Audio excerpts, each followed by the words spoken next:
আজকে আমি খুব সহজ পদ্ধতিতে একটা পিঠা রেসিপি নিয়ে আসলাম।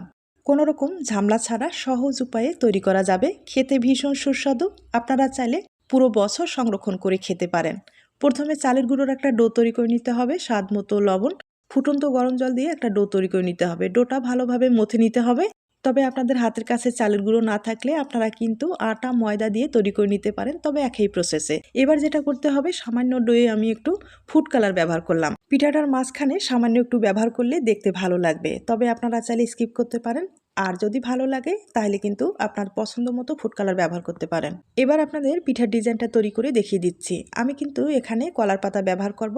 আপনাদের পছন্দ মতো পাতা ব্যবহার করতে পারেন অথবা প্লাস্টিকের মাধ্যমেও তৈরি করে নিতে পারেন। তবে পিঠার ডিজাইনটা একবারে সাধারণ, আপনাদের পছন্দ হলে ট্রাই করতে পারেন।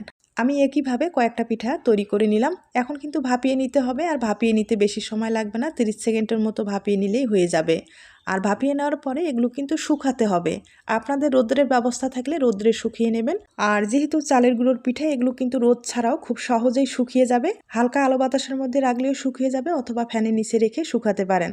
তবে হ্যাঁ, আটা ময়দা দিয়ে তৈরি করলে এগুলো কিন্তু রোদ্রে শুকাতে হবে, রোদ্রে ছাড়া শুকাতে পারবেন না। পিঠাগুলো শুকানোর পরে কয়েকটা পিঠা আমি তেলে ভেজে দেখিয়ে দিলাম, আর দেখতেই পাচ্ছেন কতটা সুন্দর হয়েছে। আপনাদের পছন্দ হলে বাড়িতে ট্রাই করে দেখতে পারেন।